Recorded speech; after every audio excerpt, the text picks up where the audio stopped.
प्राप्त करने का अवसर मिल चुका है। प्रसंग चल रहा है, श्री मीरा जी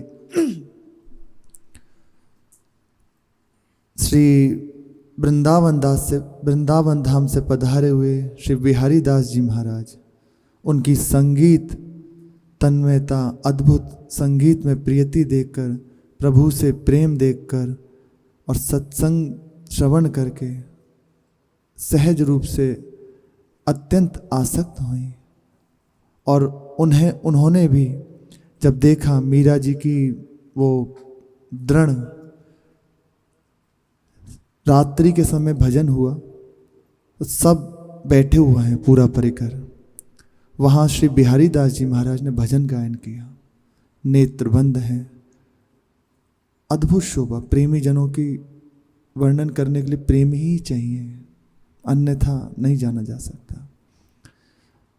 पूरा सभा सब शांत, इतनी तन्मयता बढ़ी कि आधी रात हो गई। किसी को ये होश नहीं कि अब हमें जाना है कहीं। संत ने ही अपना तान पूरा रखा और ये सब श्री मीरा जी देख रहे हैं। जब देखा पूरा वातावरण शांत है तो मीरा जी ही उठ के बोली, ये क्या नारद जी हैं? ये तानपुरा है। उनको गुरु रूप से वर्ण किया। प्रातकाल का समय है।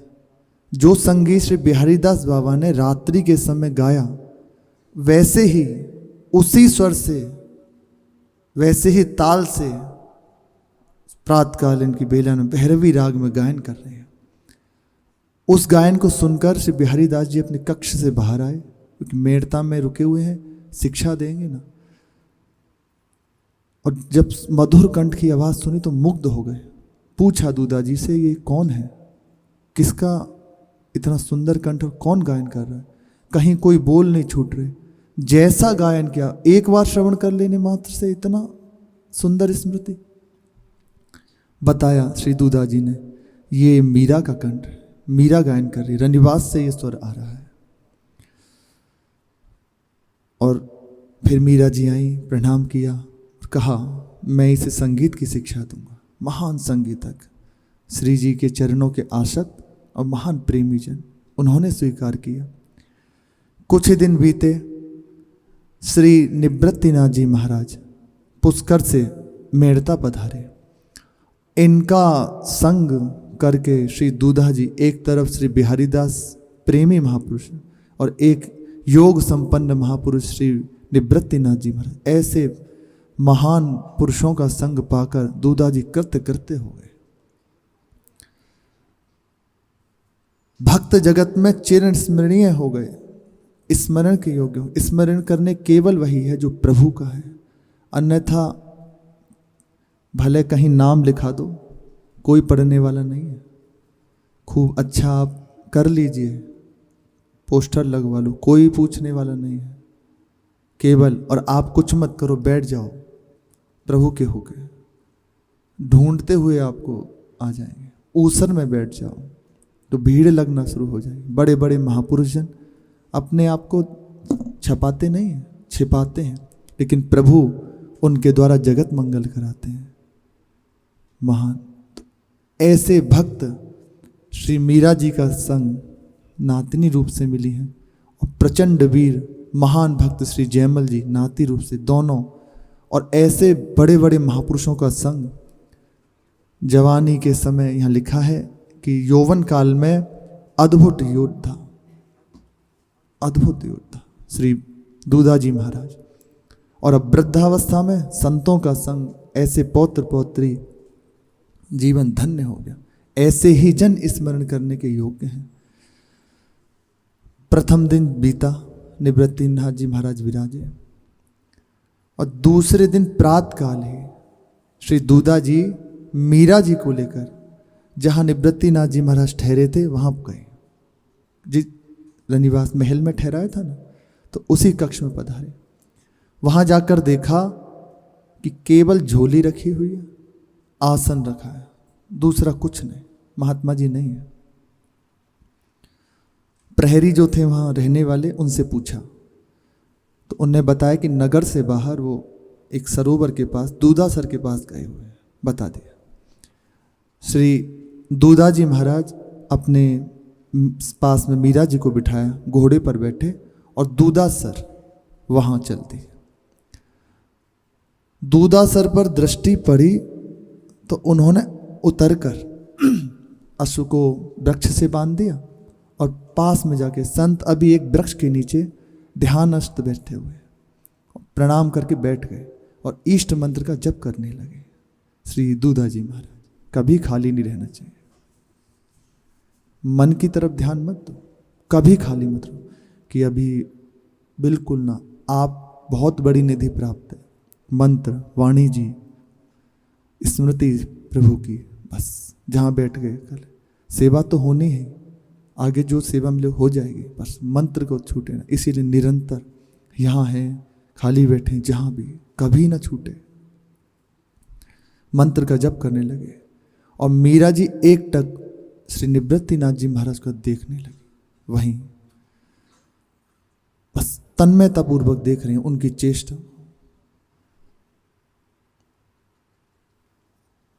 और विचार कर रहे हैं, अहो कैसी शांत अवस्था है इनकी।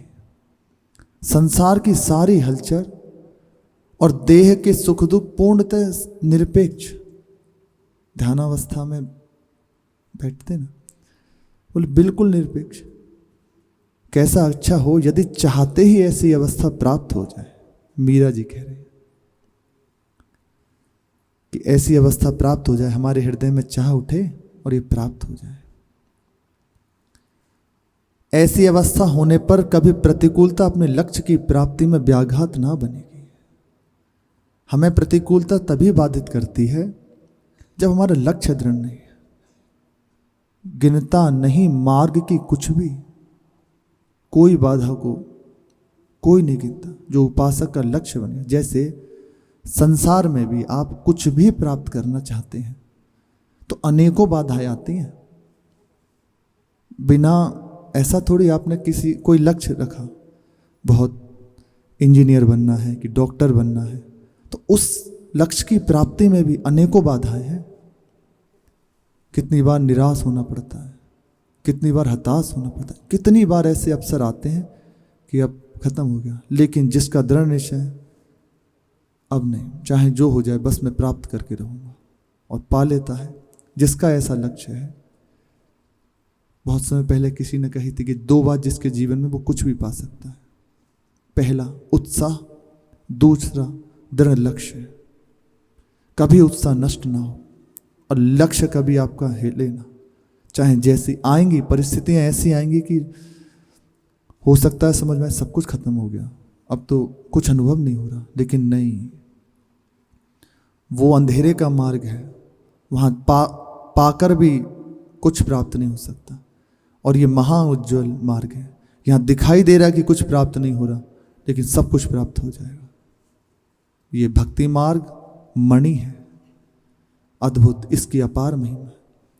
यहाँ ऐसा नहीं कि कुछ दिन भजन किया, प्रभु के मार्ग में चले और फिर लड़खड़ा गए तो खत्म, नहीं, कभी नहीं हो सकता, हो ही नहीं सकता। एक बार भी यदि नाम ले लिया तो ब्याज सहित वापस मिलेगा, ब्याज सहित, खत्म नहीं हो सकता है। लक्ष्य पर ऐसी नहीं है कि अवस्था आप गिर जाओ। लक्ष्य दृढ़ जिसका जितना है, बस कुछ नहीं, निंदा हो, अपमान हो, प्रशंसा मिले, चाहे जो हो, प्रभु को नहीं छोड़ सकता। प्रभु के सिवा आप दूसरा लक्ष्य नहीं। ऐसा ही जन कुछ प्राप्त कर पाता है, इस मार्ग की उपलब्धि कर पाता है।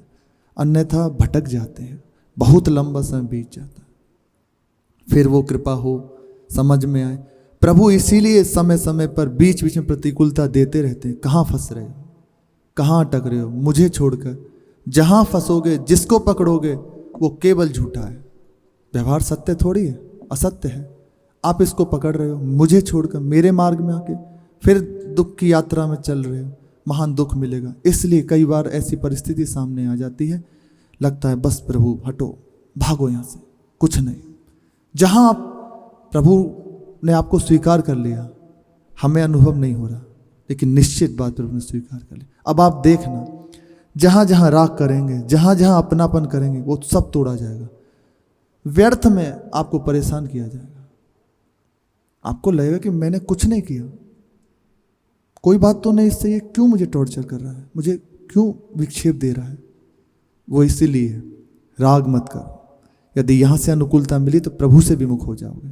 और हमारा जीवन अब प्रभु की तरफ जाना, एकमात्र लक्ष्य जीवन का प्रभु की प्राप्ति, दूसरा नहीं। यहाँ से भटकना, यही इसी वजह से बस विलंब होता है। यदि केवल हो जाए, किसी से कोई मतलब नहीं। महापुरुषों की जो स्वभाव का वर्णन किया गया है प्रभु के द्वारा, निरपेक्ष, संपूर्ण प्रपंच से निरपेक्ष, किसी की अपेक्षा नहीं। बहुत अनुकूल थे तो अच्छा, बहुत प्रतिकूल है तो अच्छा, सर्वत्र भगवत दर्शन, सर्वत्र मेरे प्रभु, बस इसके सिवा जहां आपकी दृष्टि हुई ये मेरा। अब आप सावधान हो जाओ, या तो विवेक पूर्वक उसका त्याग कर दीजिए, मेरा कोई नहीं प्रभु के सिवा, और या फिर ऐसा विधान बनेगा कि आपको रोना पड़ेगा, प्रभु बचाओ, आना पड़ेगा इस विषय, किसी से राग ना। इसीलिए इस मार्ग अकेले का मार्ग है। कबीरा प्रेम के नाते दुई को दूर कर दिल से, जो चलना राह नाजुक है तो सर पे बोझ भारी। ये दो का मार्ग नहीं है, अकेलों का मार्ग है। ये दो नहीं, डबल नाव में पैर नहीं रखा जाता है, एक तरफ बने बिगड़े जो हो आपके हाथ। तो ऐसा हो ही नहीं सकता। जिसने प्रभु को प्राप्त करने की ठान ली, जिसके हृदय में आ गई, वो गिर पड़े नहीं। हम जहाँ गिरते हैं वहीं आप देख लेना अंदर से है कहीं राग। हम जहाँ विचलित हो रहे हैं, हम कुछ और चाह रहे हैं। ये सहज में समझ नहीं आती। जब हरि गुरु कृपा होती है और पिटता है, ये बिना पिटे मानता नहीं है, ये मन बुद्धि अहंकार। जहाँ पिटाई हो तब पता चलता है हाँ प्रभु के सिवा कोई नहीं।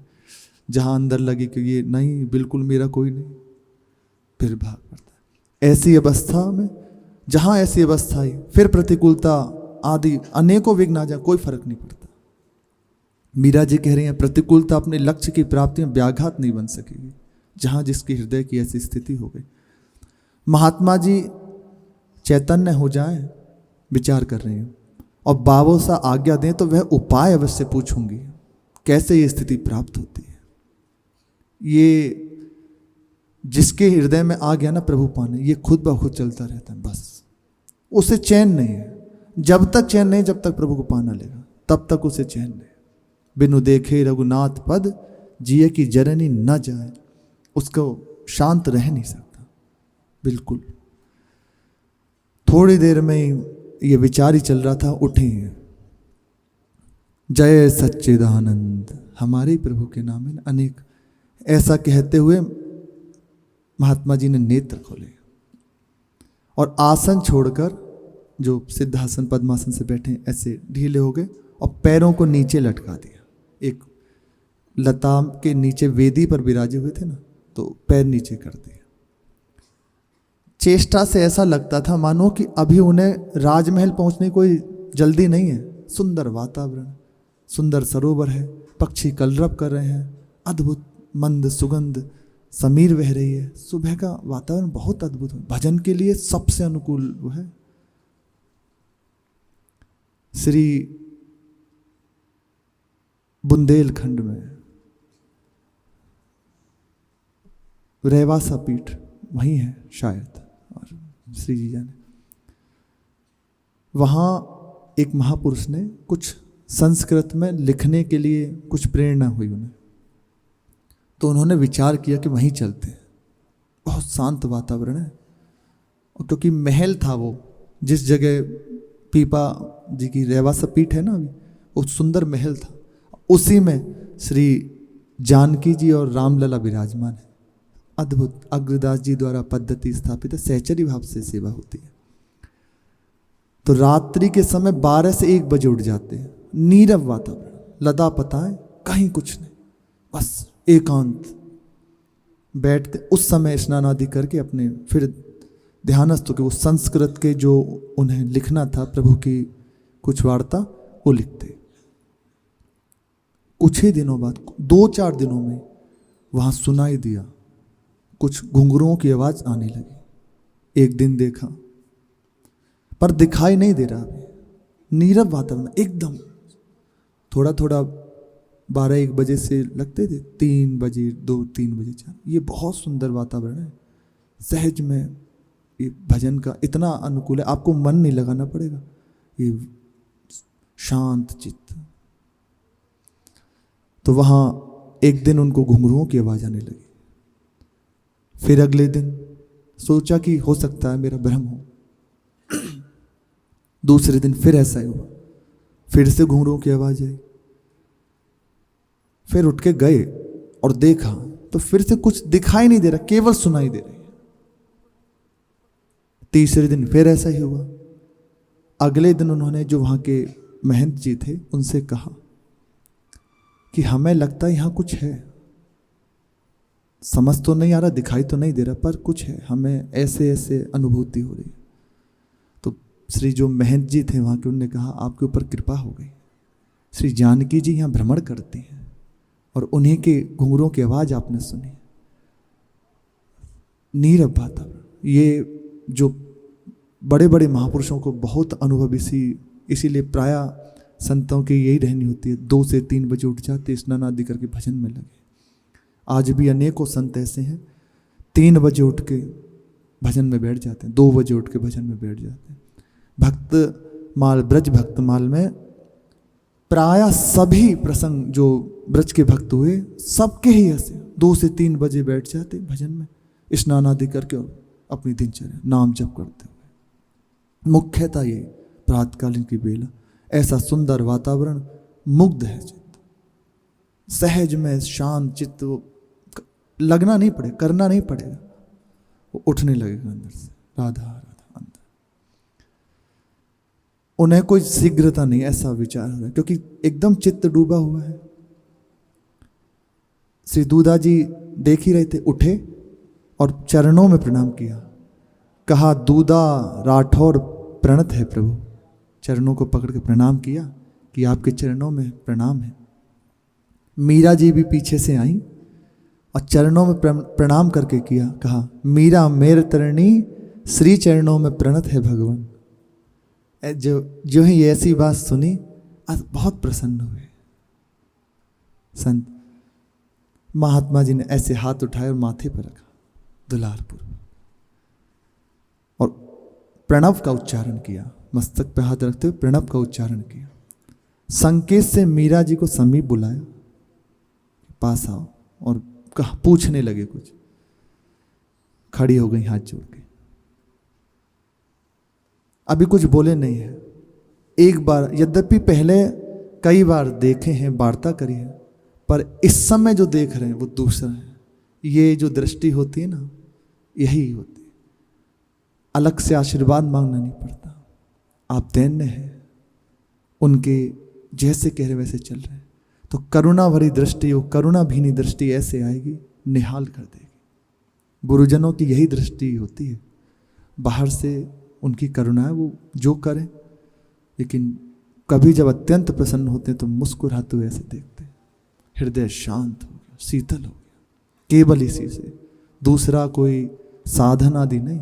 ये जब उनकी भीनी दृष्टि जब आती है ना कृपा की, ऐसे इस समय जो देख रहे हैं श्री निवृत्तिनाथ जी महाराज मीरा जी का, वो अपनी अवस्था से एक बार नख से लेकर शिखा तक उनको देखा, फिर से नेत्रों की ओर बस देखते रहे एकटक। नेत्रों में ऐसी ज्योति, सरल ज्योति, विचित्र स्थिति हो गई। महात्मा जी की स्थिति विचित्र हो गई, क्योंकि साक्षात गोपी है, कोई और नहीं है, प्रभु की निज प्रेयसी है, प्रियतम है, शांत। ऐसा लगता है मानो अद्वैताचार्य जी ने प्रथम बार श्री निमाई को देखा हो, महाप्रभु चैतन्य देव को देखा हो, अथवा जनक जी ने विश्वामित्र जी के साथ आए श्री राम जी को देखा हो। ऐसी अवस्था श्री निवृत्तिनाथ जी महाराज की मीरा जी को देखकर हो गई। कई बार दर्शन किए हैं, पर इस समय के दर्शन से ये। तब पूरे निर्मल हृदय में ऐसे महापुरुष के वात्सल्य उमड़ पड़ा, एक द्रवण क्रिया होने लगी। ये प्रेमी का संग, ये केवल प्रेमी की सामर्थ्य है। प्रेमी है मीरा जी, वो योग संपन्न महापुरुष है। उनके हृदय में वात्सल्य फूट पड़ा, अपने आप को संभाला, शांत। और मीरा जी को देखकर लगा कि साधारण बालिका नहीं, हृदय में वात्सल्य है, योगी है, उनके हृदय में जागृत हो गई। ये प्रेम की बस सामर्थ्य है, दूसरा नहीं। शांत हृदय में अपने आप को संभाल कर कहा, कुछ कहना चाहती हो? बस मीरा जी ने कहा, हाथ ऐसे जोड़े हुए हैं, कह रही हैं, अभी आप आंख बंद करके क्या कर रहे थे और क्या सोच रहे थे, आप क्या कर रहे थे, बस मैं ये जानना चाहती हूँ। तो उनकी भाषा में कहा, मैं भजन कर रहा था। महात्मा जी ने, आपके पास तो एक तारा नहीं है, तानपुरा भी नहीं है, करताल भी नहीं है, मृदंग भी नहीं है, और ना ही मुख से आप कुछ बोल रहे हैं। हमारे यहाँ पहुँचने का भी आपको ज्ञान नहीं हुआ, हम आ गए ना, आपको पता भी नहीं है। बिना बोले बिना वाद्यों के भजन क्या किया जा सकता है? आपके ठाकुर जी भी नहीं है आपके पास, आप उन्हें साथ नहीं रखते, ठाकुर जी आप लाए नहीं? मीरा जी पूछ रहे, मैंने तो सब संतों के साथ ठाकुर जी देखे हैं, जो भी संत आते हैं वो अपने ठाकुर जी साथ लाते हैं। बाबा बिहारी दास जी भी अपने ठाकुर जी साथ लाए हैं, जो संगीत की शिक्षा दे रहे हैं। तो महात्मा जी उत्तर दे रहे हैं, मेरे ठाकुर जी मेरे भीतर ही रहते हैं, एक रूप से बाहर विराजमान है, एक रूप से अंदर विराजमान। उन्हें कहीं से लाना अथवा ले जाना नहीं पड़ता। पूज्य महाराज जी ने कई बार बताया है कि जब सेवा में थे बड़े महाराज जी की, तो देखते थे श्री जी की श्रृंगार आरती हुई, ऐसे आरती करी और फिर ऐसे करने लगे, ऐसे ऐसे करते फिर ऐसे ऐसे। तो महाराज जी ने पूछा कि महाराज जी बस जानने के लिए पूछना कि ये क्या? बोले श्री जी यहाँ विराजी हैं तो यहाँ भी तो विराजी हैं, ये रहे, उनकी आरती कर। कई बार कहा कि बाहर आप कर रहे हैं अच्छा है, आंतरिक स्मरण परम आवश्यक है। ये इसीलिए प्रारंभ यहीं से होता है। श्री स्मृति, खास बात स्मृति। ये सब जो भी हम करें, सेवा है, नाम जप है, कीर्तन है, जस गायन है, और जो भी भागवतिक सेवाएं हो रही, वो केवल अंग है, भक्ति के अंग है। स्मृति मुख्य है, स्मृति, ये सब स्मृति के अंतर्गत आते। लेकिन हृदय में आप देखना, बाहर से सब कर रहे हैं, पर हृदय में यदि चिंतन नहीं है, संसार का चिंतन हो रहा है, तो शीतलता नहीं मिलेगी, करते हुए भी जलन रहेगी हृदय में। लगेगा इतने दिन से लगे हैं, जैसे आ जाती है ना बात, अरे इतने समय से लगे हैं, कोई अनुभव नहीं हो। कारण यही है, आप जुड़े नहीं। इसी को जुड़ना कहते हैं, चित्त को लगाना कहते हैं। बिना इसके आनंद की अनुभूति नहीं होती। आगे भी ये करने का फल भी यही होगा कि शांत आंतरिक चित्त में डूब गए। यहाँ इसलिए प्रायः महाराज जी आज्ञा करते हैं कि आप जो भी कर रहे हैं, आंतरिक चिंतन परम आवश्यक है। बहुत उसमें आप नाम जप करें तो अंदर चिंतन चल रहा है। पूज्य महाराज जी का डबल चिंतन चलता है, डबल चिंतन। अब हम तो क्या उनके चिंतन के विषय में कहें, पर जितना वो हमें समझाने के लिए कहें, यदि मंत्र का चिंतन हो रहा है तो लीलाओं का चिंतन भी चल रहा है। बाहर से यदि वहाँ से हटके तो लीलाओं में लगा, लीला गायन हो रहा है, मंत्र देख कर रहे हैं, अद्भुत अवस्था। तो ये डबल चिंतन कहाँ भागेगा, रास्ता ही नहीं है। चित्त को जोड़ना कैसे कि मेरे ठाकुर जी भीतर ही रहते हैं, भीतर से अनुभूति। जहाँ चित्त डूबा ना, ऐसे गाते हुए सुनते तो गए अंदर, वो अंदर प्रभु हैं। वो जहाँ नेत्र बंद होने लगे, थोड़ी थोड़ी अंदर जा रही है। मीरा जी ने कहा, वह तो आपने बताया था कि अंतर्यामी रूप से निर्गुण ब्रह्म है, क्या आप उन्हीं का भजन कर रहे हैं? भजन तो भजन होता है बेटी, निर्गुण सगुण किसी का भी हो, ईश्वर ही होता है, ईश्वर का ही होता है। वही प्रभु प्रेम रूप से श्यामा श्याम यहाँ विराजमान, वही योगी है और वही ज्ञान रूप से सबको प्राप्त होती है। द्वारिका में एक बार नारद जी पधारे, देखकर द्वारिकावासियों ने सोचा कि ऐसा दिव्य तेज, एक आकृति दिखाई दे, दिव्य केवल प्रकाश पुंज दिखाई दे रहा, तो उन्हें लगा कि साक्षात भगवान सूर्यदेव पधारे। थोड़ी देर में जब नजदीक आए तो लगा कि नहीं कोई और है, और जब एकदम निकट आ गए तो लगा कि ये तो नारद जी हैं। इसी प्रकार ब्रह्म, परमात्मा और प्रभु ये एक ही है, नाम अलग अलग है। परमात्मा रूप से योगी जनों को सुख दे रहे हैं, ब्रह्म रूप से ज्ञानी जनों को सुख दे रहे हैं, और प्रेमियों को भगवान रूप से। तो कह रहे हैं भगवान एक ही है, भजन उन्हीं का, जैसे जैसे जिनको जो मार्ग प्रभु ने दिया उसके अनुसार कर लगे हुए हैं।